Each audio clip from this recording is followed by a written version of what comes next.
Time for the main event. It's the Shoe Shot. No, they want to see me doing bad, but I'm good. ¿Qué onda, vatos locos? Damas y caballeros, it's your boy Dave in the 702 coming back at you for that boxing recap podcast known as The Shoe Shine. Joining me all the way from the mean streets of Philadelphia, Philadelphia's Drew Evo. ¿Qué pasa, homie? What's up, Dave? Man, you don't look too excited. I understand things are... Tomorrow could be very embarrassing for us as Niner fans on Thursday Night Football. Of course, we're playing our division rivals. And I saw that the Phillies today were eliminated. Great team, 95-plus wins you guys had. It always hurts when you have a great season. Exactly, right? It always hurts. I know. I'm keeping tabs on the Dodgers, Drew. Like I said, anybody but the Dodgers. We turned into the fucking Dodgers. Oh, man. And I think the Dodgers are up. Shout out to Wile E. Coyote, the first one here. Lots of breaking news in the world of boxing. A massive weekend for boxing. Finally, another unification. What everybody wants to see. Not a unification. Undisputed light heavyweight championship of the world. Coming to you from Riyadh season, of course, in Saudi Arabia. And Drew, if you didn't hear, you're going to have to watch it on two platforms. But I think the ESPN version, the main event's free. Is it free or just ESPN Plus? I don't know. And then you got to watch it on DAZN America. Shout out Carlos M. Shout out to Team Batman Boxing. We got to figure it out as boxing fans or hit up the Fire Stick, however you watch the damn fight. But listen, we started off with an amazing Friday night morning event fight. We saw Janabek, who I thought I was going to see fight this summer in Las Vegas. Turns out he made 160 just fine. So we can all stop bitching about he needs to move up to super middleweight. And he whooped some ass. We're going to talk about that Andrei Mikolovic from New Zealand. He whooped some ass in Australia. Really, it was a tough fight to watch. And also Saturday, tough to watch too, man. Shout out to Ronnie Rios from Compton, California. Ronnie Rios doing the best he can, but Nick Ball is a freaking wrecking machine, a UK wrecking machine. Wow, those two fights plus all the breaking news, Drew. I know you got to get excited for this, but are you excited about Undisputed? Who in the chat bought a copy of Undisputed, the new PS5 video game? I got a confession to make. Drew, did you buy the copy yet? No. Did not get a copy of it yet. It is being panned on Twitter, on X. It's being panned. I'm seeing a lot of video of it, Drew, and people were saying that it looks like shit. And I'm like, did Drew get a copy of it yet? I know we wanted to start trying to play career mode here, but my confession is I don't even have a PS5. And should I even bother to buy the game? I need to hear some real reviews from fight fans like you guys. Drew doesn't have a copy yet. I've seen a few people put up their gameplay, and it don't look too good, Drew. Have you seen it? Nah, I haven't really seen it. Man, one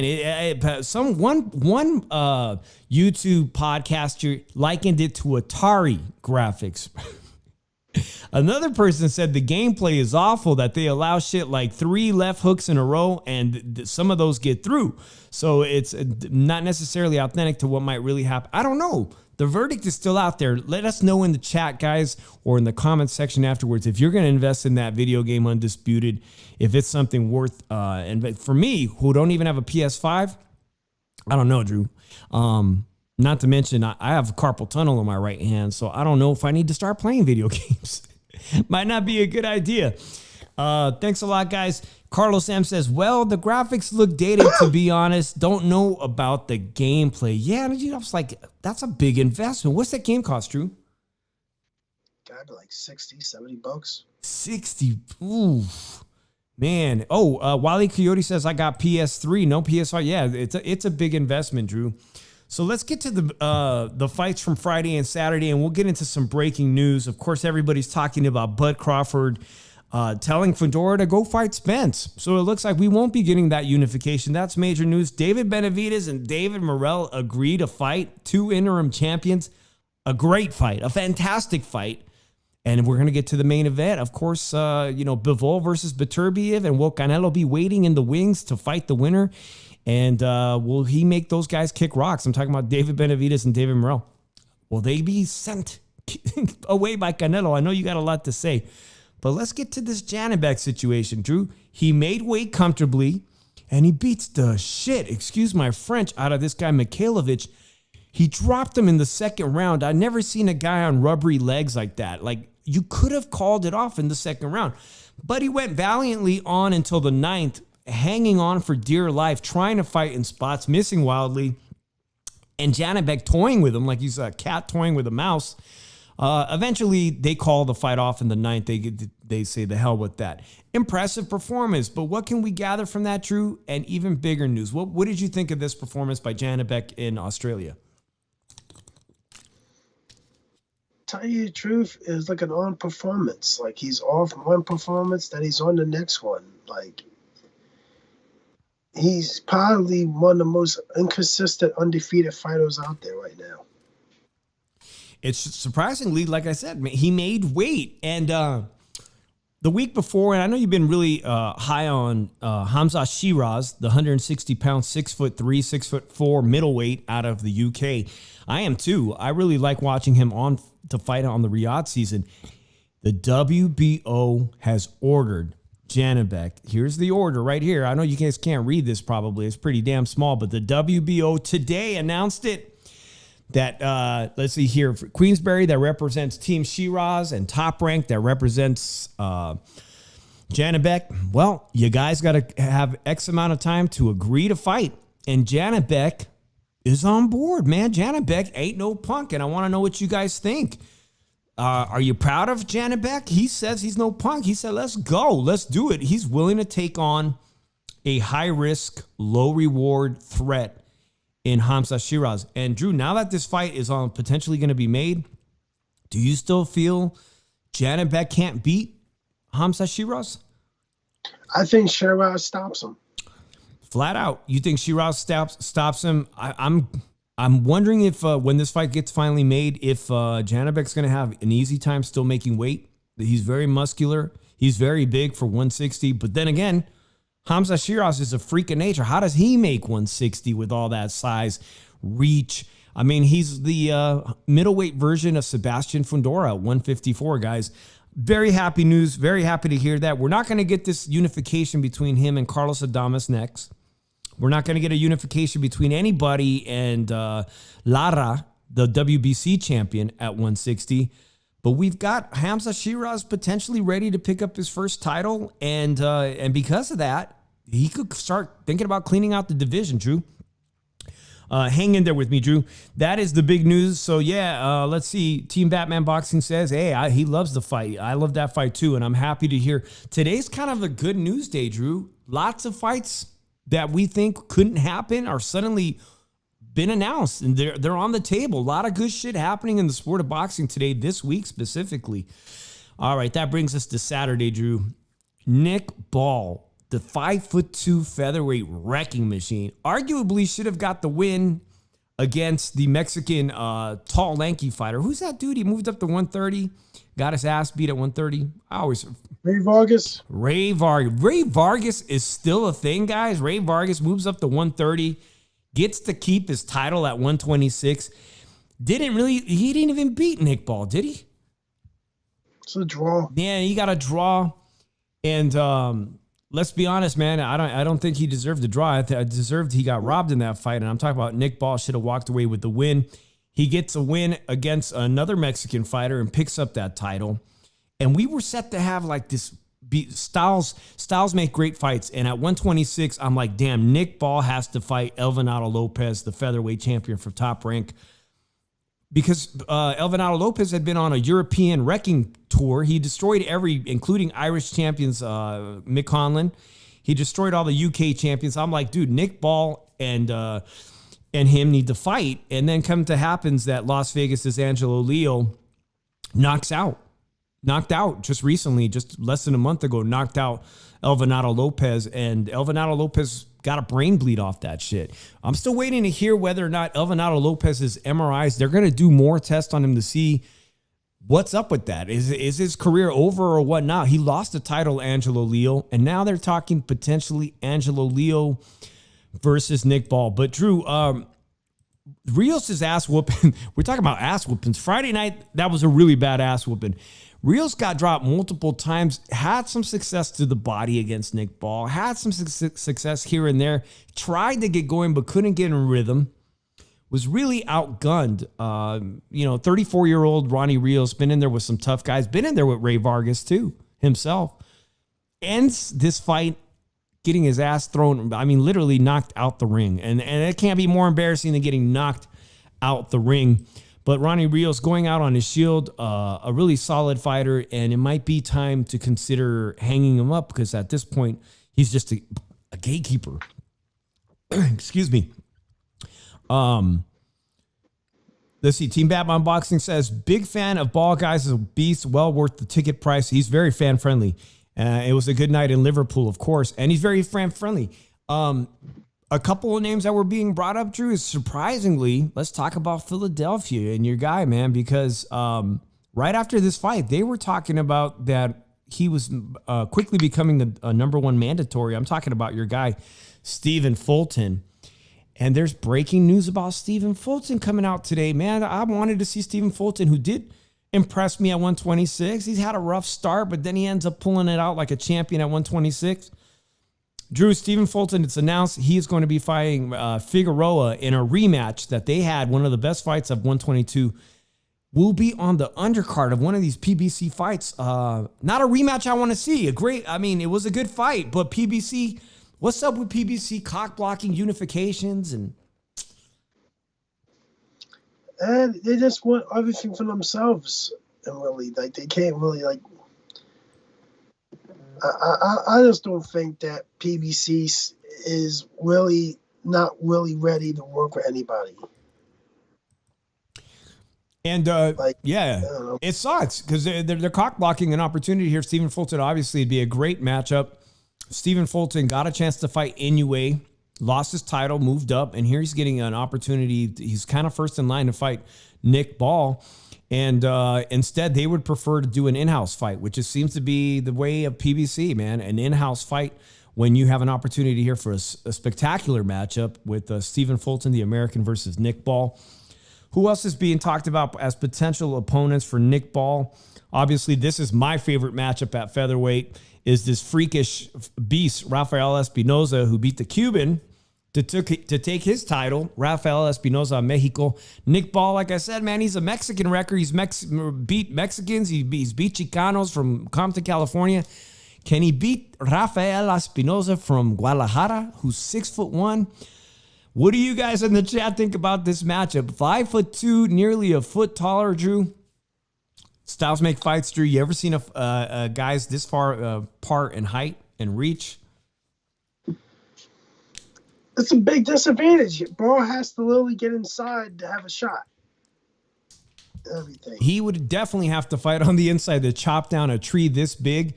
The Cuban fighter, I believe, dropped Rafael Espinoza. I'm talking about, what's his name? The Cuban fighter?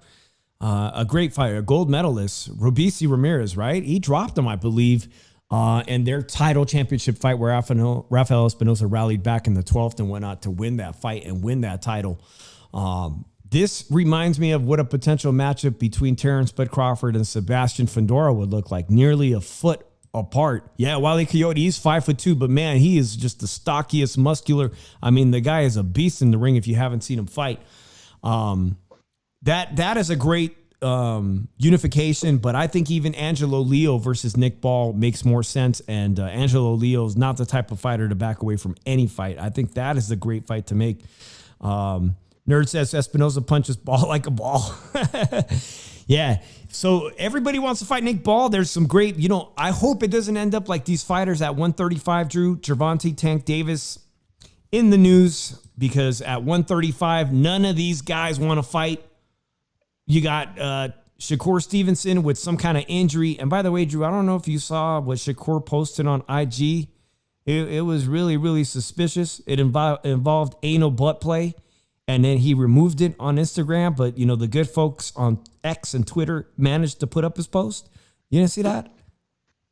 Oh, God. Shakur talking about butt play on IG. Well, they ended up making quickly a cartoon of Shakur at the Diddy parties. But here we have it, guys. Obviously, you guys probably heard Lamont Roach gets the nod from 130. Tank dragging up another fighter from 130. We've seen this before, Drew. He is a champion. He had dragged up with that Dominican fighter from 130. We've seen him drag up Mexican great legends, from 126 to 130.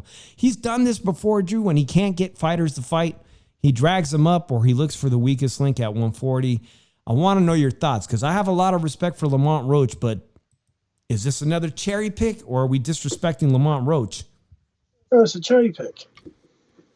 And I like Lamont. I like Lamont Roach a lot, man. What he's done on Pro Box, winning his title, fighting smart. But cherry pick it is, huh? Team Batman Boxing says Tank versus Roach is terrible. A lot of people not too happy about that because we've seen this play before, and I don't see anybody coming up from 130 having enough pop to hurt Tank Davis. We just haven't seen it.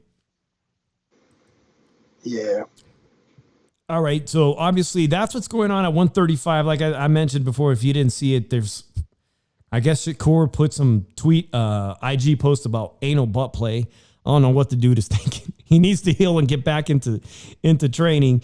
We all remain to see whether the number one contender that Oscar De La Hoya has is going to get a shot at any of these fighters next year. He took an easier route on the Riyadh season, right? He's going to be fighting on. Drew, what's his name of that fighter? Oscar's kid at 135, the number one contender. Kid Austin? Not Kid Austin, the Mexican one. Why do I have so many Mexicans? Zepeda, William Zepeda. I got so many Mexicans on my mind, I even forget my own people's names. Yeah, man. Nobody at 135 wants to fight each other. I don't even know what's going on with your boy Lomachenko. Nobody wants to fight or they're injured currently, but we're not getting any unifications there, which is why this weekend is so important. Look at it. Tank only offered him 2.5 to fight him, knowing he's not going to take it. Shakur thought he should get $20 million to fight Tank. Come on, bro. Like seriously, let's look at it like this. This is the same dude. When Devin Haney said, "I'll fight you, but you taking 25%," didn't want to take it, thinking he knows what he's worth. So Shakur Stevenson, don't say nobody wants to fight you, dude, because you were given an offer and you refused to take it. So, I even got into the UFC this weekend, Drew. I actually watched the UFC, Alex Pereira versus that one fighter, Khalil Roundtree. And we talked about ass whoopings. Boy, this dude, Pereira, and I always see training videos of him, man. But for him to weigh 230 pounds and melt down to what their light heavyweight division, which is 200 pounds or so. And of course, you're talking about pay, Drew. You're talking about, Shakur asking for $20 million to fight Tank. And then another person gets offered just $2.5 million. Look at the pay UFC people get. And this is why people are up in arms about Dana getting into boxing. Juliana Pena, who I've seen many, she was paid by a 2021 Ford Fiesta. Kevin Holland got a $50,000 UFC gift card. And Joaquin Buckley, he just got some respect. In comparison to boxing, geez. Oh, my God. And to take an ass whooping like that on UFC, Is anybody going to give Pereira an ass whooping, or is he just too big of a weight bully, Drew? I don't know if you saw this guy's face. I know it has nothing to do with what we talk about here, but look at what they get paid for what they get paid in a main event. He came into the fight with keloid scar. This fighter, Roundtree, his whole nose had keloid scar. So the minute the dude tapped his nose, not only did it break, but it just started gushing blood. I mean, it's been a minute since I watched UFC. It's still pretty damn bloody and nasty, man. But, you know. Oh, no, I only watch UFC for certain fighters. That's it. Other than that, I'm just really not into it. Yeah, and it was more of a thing of, hey, man, I stayed home Saturday to watch the fights because they were UK fights. They were daytime fights. And I'm like, well, what else is on at tonight? And I ended up catching that. And boy, was I surprised. And obviously, guys, I'm making fun. That graphic, that's not what they got paid. She didn't get paid by a Ford Fiesta. But Drew, you're right, man. A lot of these fighters don't want to fight today because they think they're worth more than their face value, you know, which brings me to somebody I know Drew loves to talk about, but Teofimo Lopez is going around. He's in the news. Teo, good old Teo, looked like he was at the mall on a microphone telling everybody he's fighting for Canelo Alvarez promotions next year. Well, today I just read more breaking news. Teofimo Lopez is adamant that his contract is invalid with Top Rank. A contract that he had an extension on after the, who's the Spanish guy he fought? The Spaniard guy. Sandor Martin. So Top Rank says, nah, hold up. Teo, you're still under contract for at least 2.5 years. Teo seems to think he's going to get out of it. We've seen this shit before. We've seen it with Mikey Garcia, who sat out for 2 years thinking he wasn't in a contract. Took the best years out of Mikey Garcia's career. I don't know what's up, but Teo seems to think he's going to be fighting with Canelo Alvarez, his homeboy, on his promotion, and he's going to get out of that contract. I think he's as likely to get out of that contract as Ryan Garcia is to win his lawsuit against Devin Haney. I know you guys seen this shit. All right, but Ryan trolling everybody, talking about he was adjudicated, that he was set free. And most people on X, Drew, were just saying, Ryan, you're a millionaire. Can you get some fitted pants? I mean, did you borrow your dad's slacks? Because they're not even hemmed. I mean, people expect a little bit nicer tailored clothing. I mean, it does look like he borrowed his older brother or his daddy's pair of pants here, Drew. He said he's not, what did he say? He was adjudicated. But they're talking about his criminal case. His criminal case, you know, he wrecked the hotel room in Beverly Hills last year. Well, they dropped the case, okay? The case against Devin Haney, that's a civil matter. That's still pending, whatever's going to happen with that.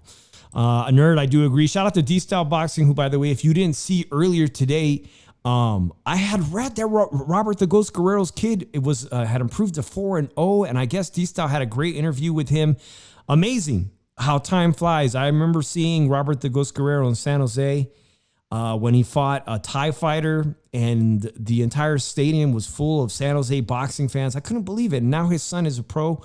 So shout out to D-Style Boxing. And also remember, guys, the roundtable tomorrow. I think I'll be on a panelist on that.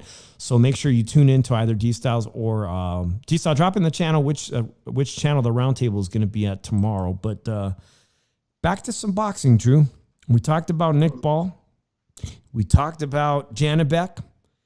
And, you know, it's time to talk about this weekend's fight, man. Let's talk about, I'm sorry, guys. What is official? David Benavidez versus David Morrell.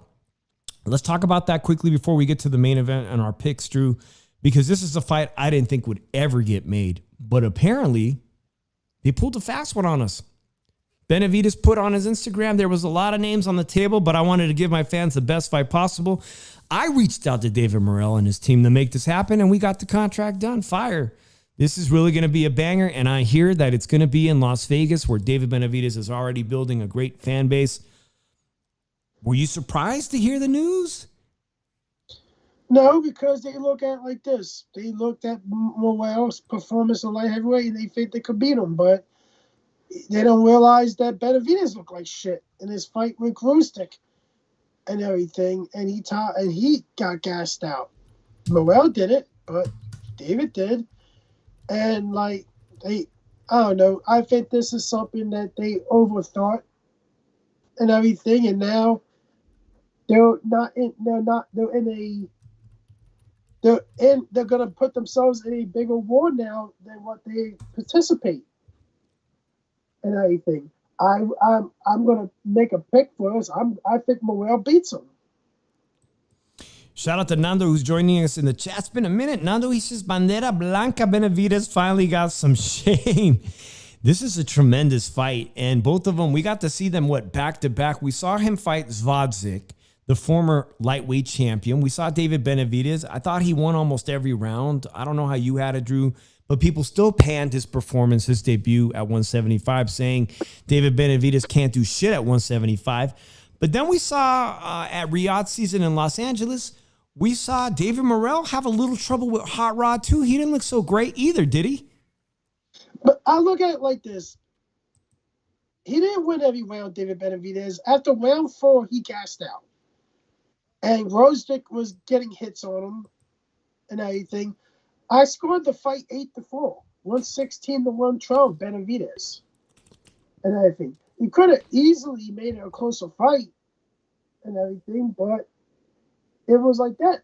And David Morrell, if you look at it, you could turn it into a positive because he got rounds in and everything. Oh, this was a guy he was supposed to knock out, showcase. But here's the thing. What's the thing that we wanted most from David Morrell? Rounds.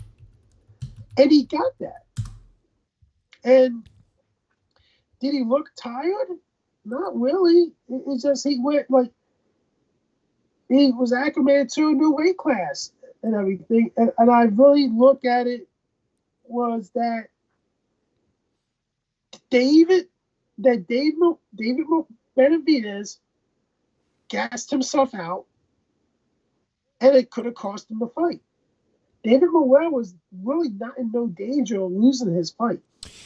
Drew, Nando was actually at that fight. I remember now that he went and attended that. And that soccer stadium seems to have the same issues that the San Francisco 49ers stadium has, which is brutal heat. I know, shout out to my Niner Nation.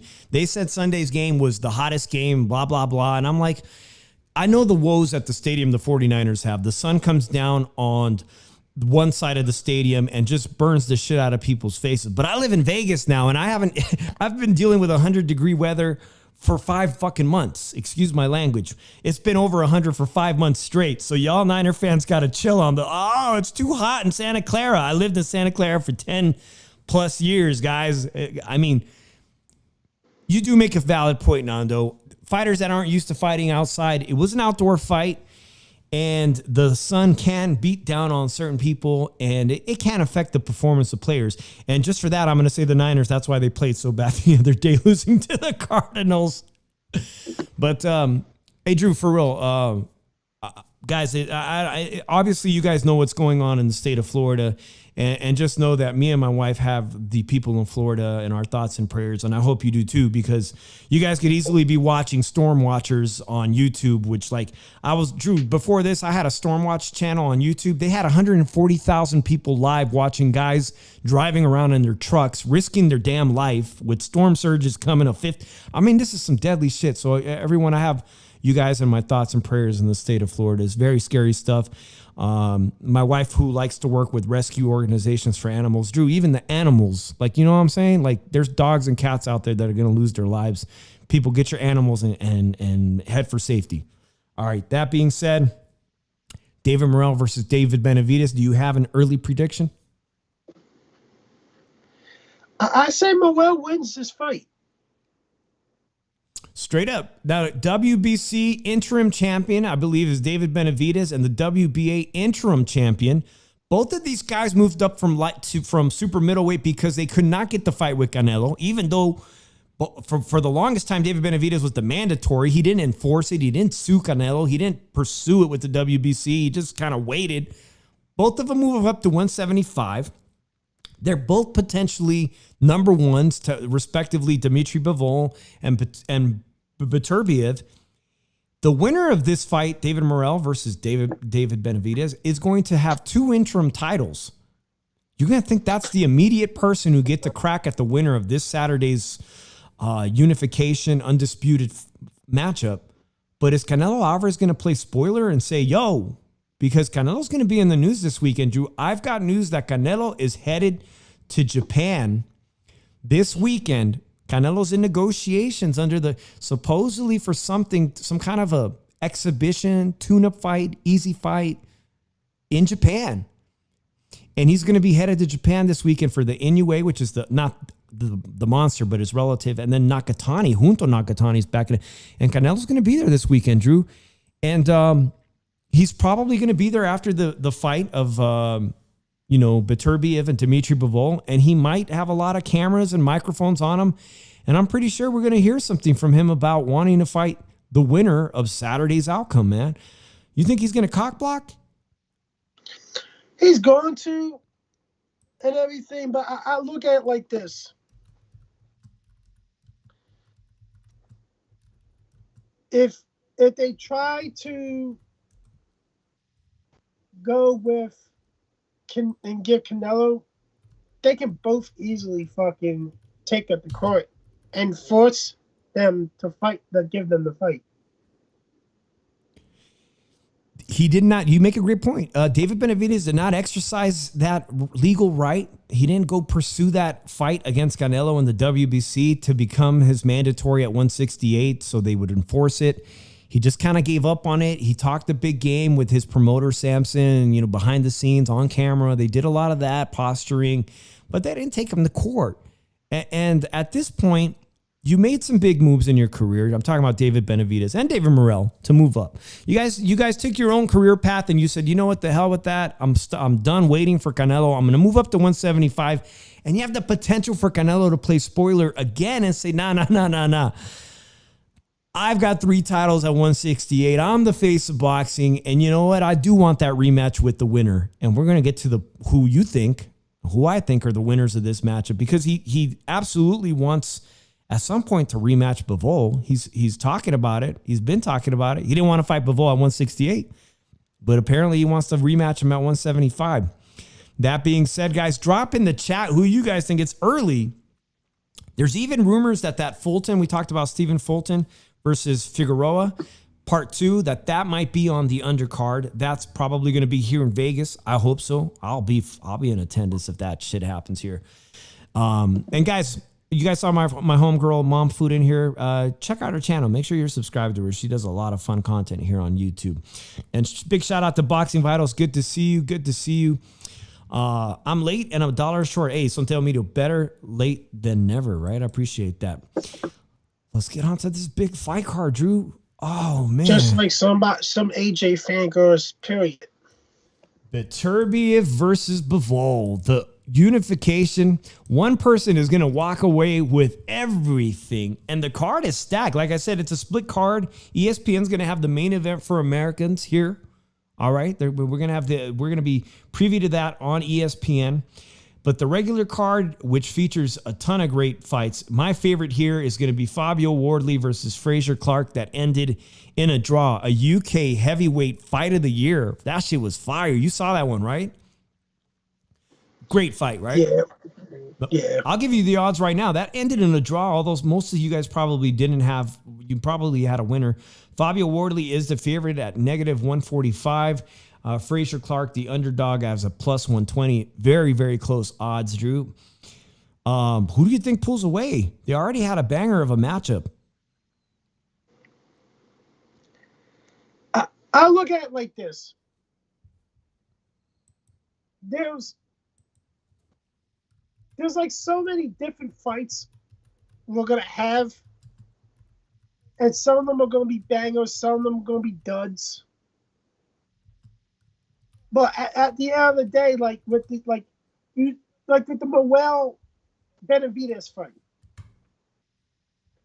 we're really figuring out the winner of that fight's really going to fight Canelo Alvarez, because Canelo's going to try to get it. He's going to try to cop block, but then they're going to take it to court and they're going to tell Canelo, yo, I can't let you fight the winner of this. You're going to have to fight Benavidez or Morrell.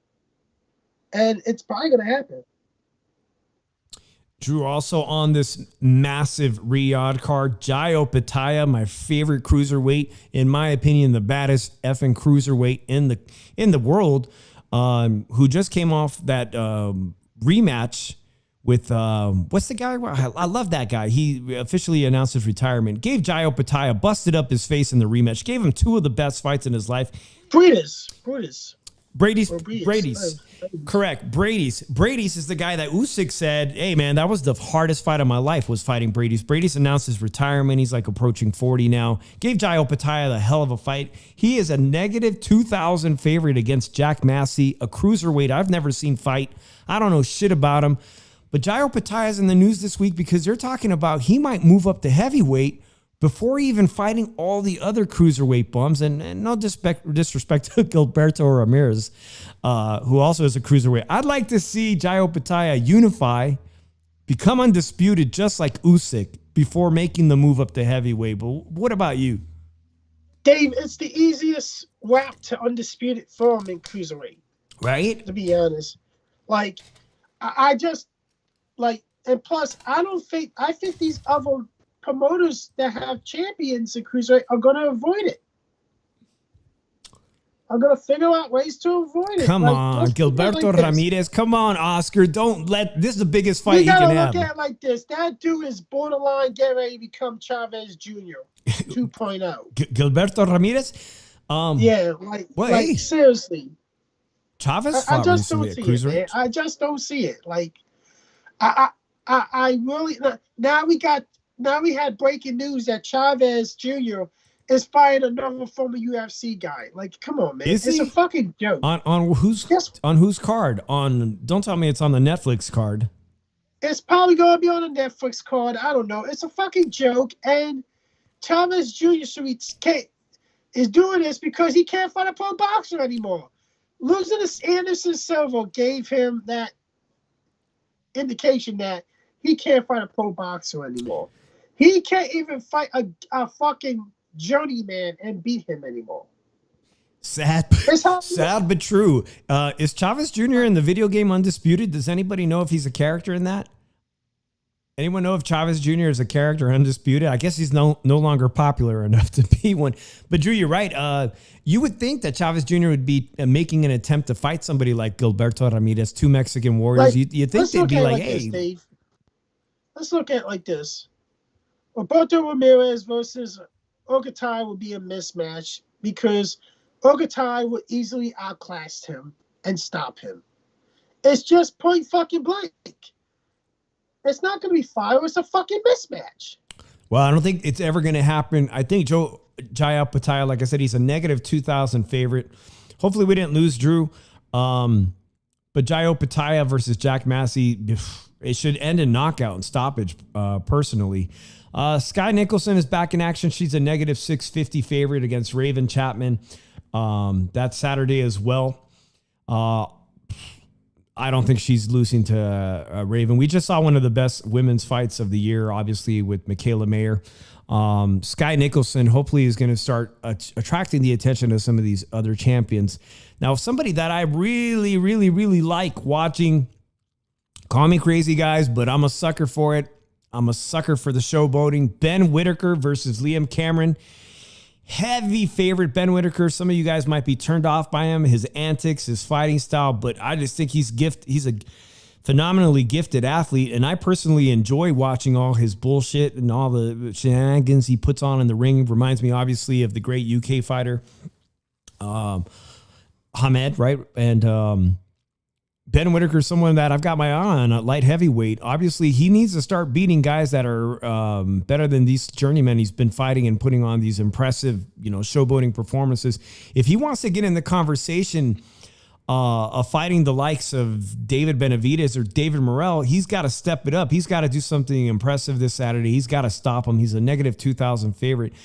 But Ben Whittaker is on these massive cards, and he needs to start calling out some folks and stepping up the competition, and he can start getting the names, the interest at least of fighters like David Bennett, American fighters.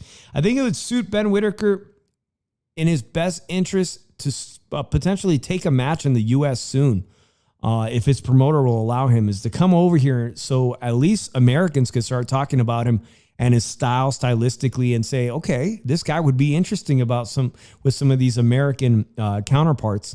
So Bennett Whitaker on the card. Shout out to Sin City Syndicate, Sladell Media, Wile E. Coyote, and Nerd. What happened to Drew? Drew, come back, because we need to hear. Sometimes, guys, you guys see the Skype icon. I don't use StreamYard. I know recently Drew was telling me that in the middle of the show, the Skype just decided to update, which is awful. Because I do want to hear Drew's prediction. But if we can't get him back on, then probably tomorrow we'll get that prediction. Let's talk about the main event. Let's talk about it. I'll start with the odds. We talked about this main event. Obviously, Dmitry Bivol versus Beterbiev. Beterbiev with a 100% knockout ratio. Whoa. My TV's tripping, guys. Went into commercial. All right. Dmitry Bivol with the most impressive win over the face of boxing, Canelo Alvarez. Canelo Alvarez wasn't able to, even though he was trying everything he could to attack the body of Dmitry Bivol, could not land much flush, was basically outclassed at light heavyweight. That's the biggest win on Dmitry Bivol's record, obviously, but he's been on an impressive win streak. But most of his win streak, Drew, are you back? Yeah. Dmitry Bivol was pretty much on a KO, lack of KO streak. Remember, he just recently beat the Lebanese fighter. That guy came in last minute, and he was able to knock him out.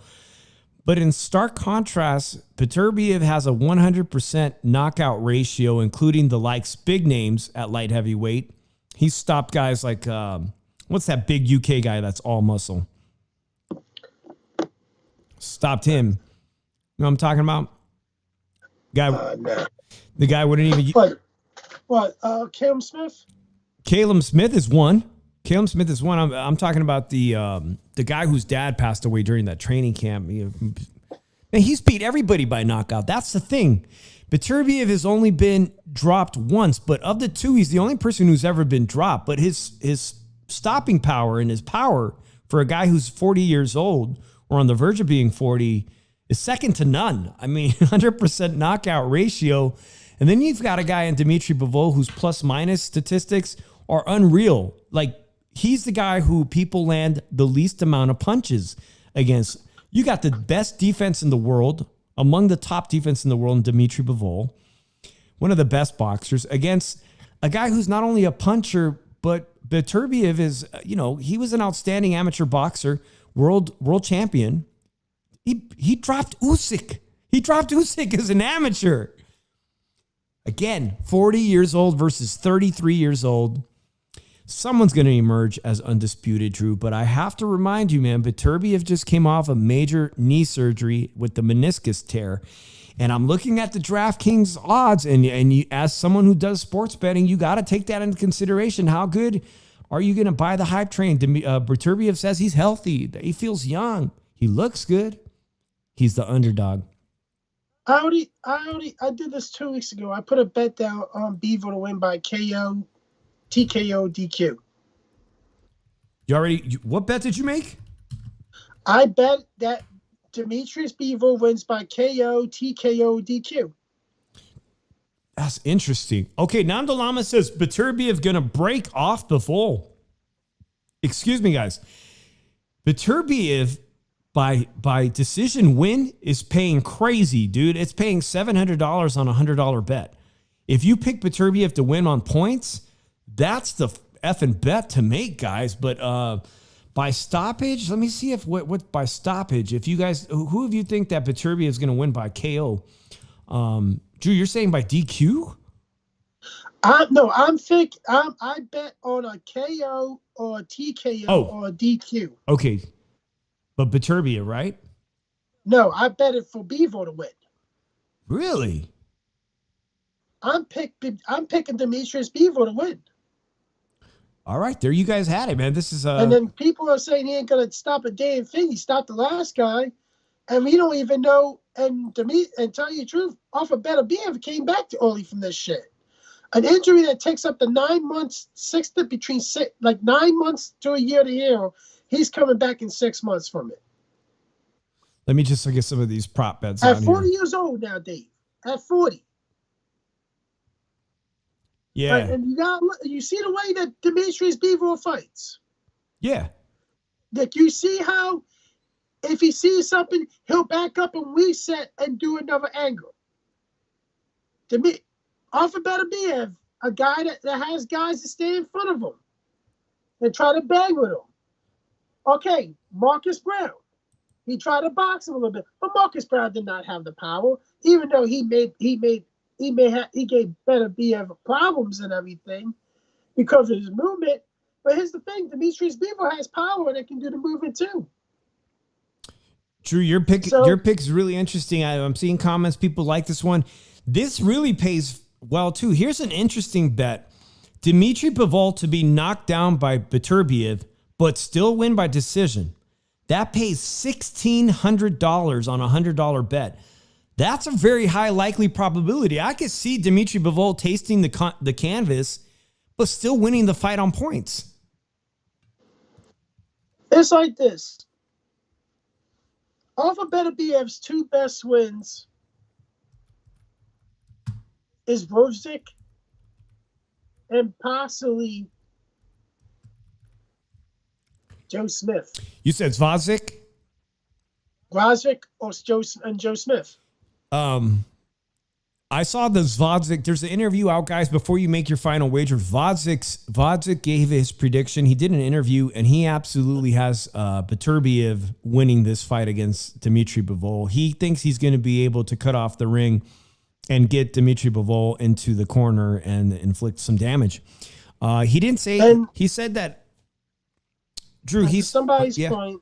Go ahead. And to somebody's point, to shut the boy up, to shut the dude up, you got a spot here to talk in the chat, but you still got a blue chicken as your fucking profile picture. So what the fuck's your point?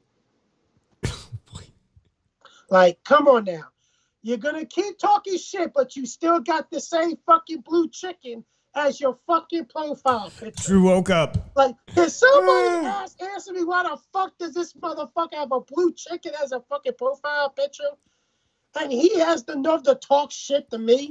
And by the way, earlier Carlos said, "Hey, as soon as Drew started talking shit on Canelo, he woke up." Drew's awake, guys.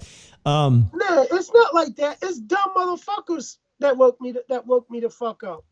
All he needs is a dumb motherfucker to come in here that acts like he has a high IQ, and when he realizes he's back, when somebody puts him back down and off, he realizes he ain't shit. I gotta get nerd. We don't mean any disrespect to buy it, but at least I don't on the show as official. But we got to get you guys to debate somehow online on this show at some point. Nerd and Drew are going to have to debate. Boxing. You got a better chance of getting Nando on here doing it. Boxing Vital says Bivol's skills and boxing IQ is better than Beterbiev. I'm taking Bivol. That's my natural inclination, is to go with Bivol to outbox Beterbiev. And also, let's see, Nando says Bivol's own wife is rooting and praying for Beterbiev to win. Drew, you've seen the allegations, Bivol's ex-wife or his wife that's in there. I guess they're maybe in the middle of a divorce. You heard all the shit she was saying about him? She listed his injuries. She's like, you know what? Bivol ain't shit. He ain't shit. He's got this wrong with him. He's got this wrong with him. He's got this in his back. You know, he can't fuck me anymore. You know, this, and that. And I mean, she made the guy sound like he was a cripple in a wheelchair. That's what happened. Hey, he put his hands on his wife, I believe, man. That's the word, supposedly, is that he used to beat his wife. So, going back to our picks, natural inclination for me is that Dimitri Bivol is going to outbox Beterbiev. And I have to go, it's like, I know I'm going to be on the round table tomorrow and there's going to be a lot more people, and I don't want to switch.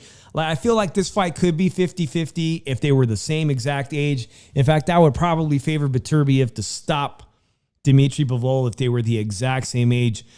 But guys, at 40 years old, a meniscus tear is pretty bad. I mean, it's not quite tearing your ACL or whatnot, but it's pretty heavy surgery. Nando, I did see him doing push-ups. Beterbiev is ridiculously strong. He said he's been doing that for 30 years. Finger push-ups, hand push-ups, wrist push-ups. He's just a beast of strength. He's so strong for his size. But that doesn't mean he's going to have the mobility, flexibility, or that his knee really is fully recovered. I mean, at 40 years old, How good is he going to be at cutting off the ring? What's going to happen if Bivol starts using a lot of movement in there? Could he bust his knee up in the middle of this fight, this 12-round fight, Drew? You think that's going to factor his rebuilt meniscus? Yeah, look at it. Most of the time, guys that have bad knee issues, they actually, and when they're older, it actually backfires on them. Like happened to Yuri Foreman, it happened to Sergio Maravilla Martinez. Right. Around that age, too.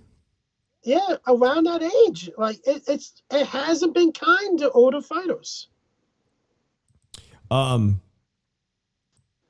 Prophet, a.k.a. he said, drop the link. So let me copy this link. I just really want to, are we really going to use the term age them out? Like seriously, nothing's going to get on. Like, I don't know. It's just retarded. You guys are getting the fight and everything. He's beating guys in their fucking prime off of Beterbiev. Now I'm going to say he aged them out. The fight would have happened a while ago if Alpha Beterbiev didn't get hurt. So you can't blame Bivol for that. The dude got hurt. It got postponed. Hey, Sin City Syndicate, he's a big sports gambler. He says Bivol wins this in a boring fight. Is it going to really be? I mean, I can't imagine this is going to be boring when we all should be at our seats wondering, there's got to have to be some high tension in this fight this Saturday. I just imagine there's going to be that Beterbiev is going to be dangerous, but a lot of people figure that Bivol's can just outpoint him and outclass him and outbox him. And, if we're thinking correctly, he's gonna be hard to hit. That's what Dmitry Bivol is known for. He's hard to hit. But is Beterbiev really that good of a boxer as most people say? Usyk has high praise for him. We talked about Zvodzik, a former light heavyweight champion who just fought David Benavidez. He said that Beterbiev was not the hardest puncher he's ever faced in his life. Second to Adonis Stevenson. That Adonis Steven had one punch knockout power. But that Beterbiev, just by the accumulation of punches, can just break you down. High praise for his former opponent from a former world champion. I think I'm going to go with Dmitry Bivol by decision. I mean, it's just a safe bet. But some of these wagers, Bivol to be knocked down and Beterbiev to win. I'm sorry. Bivol to be knocked down, but still win by decision. That pays really good. Yeah, that pays really good. As well as Beterbiev winning by decision. That pays really well. Some of those bets are really enticing. I might make those anyways. My bet pays me good money. So what does your bet pay? $140. 3 or more knockdowns in the fight pays $450. $100 bet will win you $450. 3 knockdowns. Does anybody? I think I saw somebody say they think Bivol can knock him down. You think he can knock him down? He can catch him? Drew, do you think Bivol can catch Beterbiev with a right hand or something? I think he can. Like, if you got to look at it, he's a slow starter. He's also got slow hand speed, much noticeably slower hand speed, just thudding power, but slower hands. So he might be able to do something in there. That pays really well. Man, it's been a great show, Drew. We've been on for about an hour. Tomorrow, the 49ers are playing our division rivals in the Seahawks. I'm sorry if you guys noticed. Man, Dave's forgetting a lot of shit. He's getting early dementia.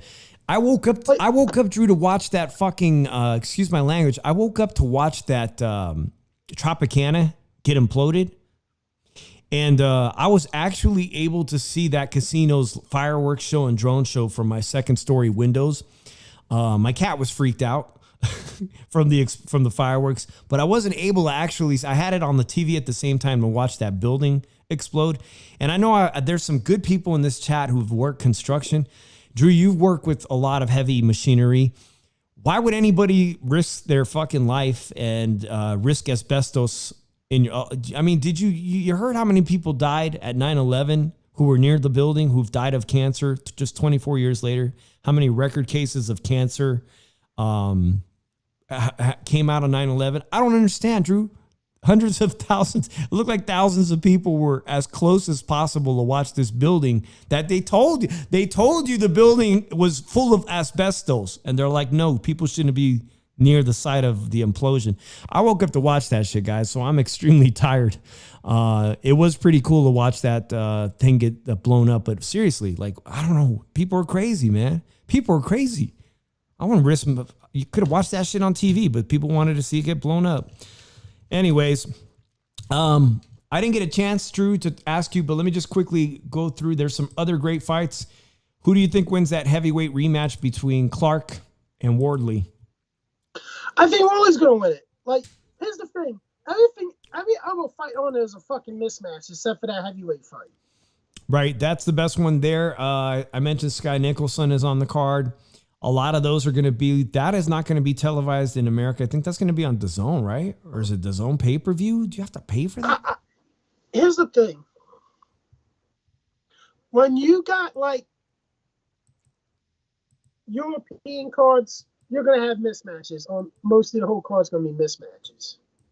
Ben Whitaker. Like, I didn't mention it. That's a showcase fight, man. But you know what? I would like to watch him fight. I do like watching him fight. And if he does the moves, he does like, ooh, boom. he does some crazy shit. Like I do the dumb motherfuckers during the debate and everything. Oh boy. Make them look silly, make them look stupid, make them not want to come back here again because they feel down and out and everything on life itself. Nando says domestic UK fights are tough to watch. No, we don't want to drive anyway.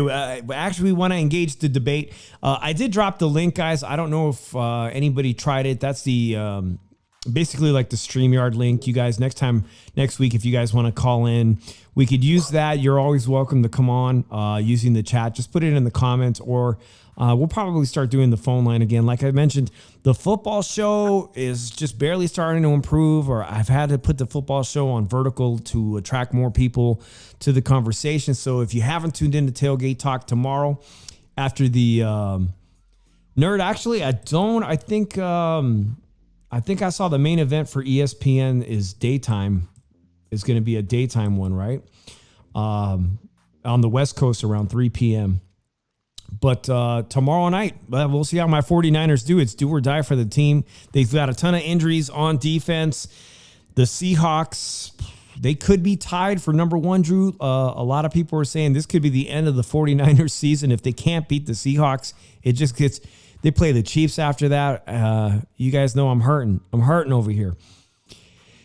Also, have you guys checked out all the food reviews and vlogs I've started doing on the channel? I've mentioned it many times that I was going to launch my own Vegas channel very soon.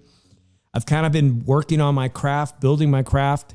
The videos are doing great, and I thank everyone who's left me a comment. You know, comments and likes on those video vlogs that I'm doing on this channel. It helps grow the channel. The subscribers are growing, and it's helping it grow. But eventually, I'm going to have to stop putting them on this channel because it just doesn't go with the niche. For whatever reason, you can't have a variety channel on YouTube. You can't do boxing, football, Vegas food. You just can't do a whole bunch of shit. If you don't just do one thing, people get irritated and unsubscribe. So the people who have been supporting me, I appreciate you, and please continue to do so. Drop me a comment. Mom Food, you know I love your thing too. Thank you. Keep leaving me comments, leaving me likes, because I got to keep staying motivated to go out there and do them. Eventually, I'm going to break off that channel and do something different on another channel, Drew, and that'll leave us here. Drew, it don't sound like you're going to buy this Undisputed game. I thought we was going to do Undisputed PS5 right here. Don't sound like you're going to do it. I'm not buying it right this second. Like, okay. I still got shit I got to do. I heard that. I'm trying to go the fuck out. I heard that. Let me know if anybody buys it next week. If anybody buys it and starts playing the game, let me know. Santel Media, shout out to the Padres. I hope the Padres are winning right now. I don't know. I haven't checked the score. Like I said in my last video, anybody but the Dodgers. So shout out to you, Santel Media, and everybody that from the 619, right? San Diego, the San Diego peeps, 619. So that's all we got, right, Drew? Any final thoughts on this weekend's fights? Yeah. I can't handle the excitement of people calling in. No, I can't handle the shit of people put me to sleep on the phone. Damn. Oh, so much for activating the phone line next week. Seriously, I don't want, if you're going to call in and put me to sleep, I'm just gonna fucking go off and say, you know what, Dave, let me know when he's off the phone. Jeez, the hell are you talking about? No, seriously, like, I'm sorry, but I gotta be interested in everything. I'm on the East fucking Coast. It's like 11 fucking 30. I don't need to be put the fuck to sleep on the phone. If I want to go to sleep, I'll fucking call. I'll fucking say, yo, let me listen to some music, some slow music or something to put me to sleep real fucking quick. Or I take some fucking NyQuil or something to put me to fuck to sleep. So the phone, y'all heard, if I bring the phone line back, do not be melatonin to Drew Evo. By the way, if you guys didn't know, next week is Drew's birthday week. I'm celebrating my birthday this weekend. I'll be out recording a bunch of shit.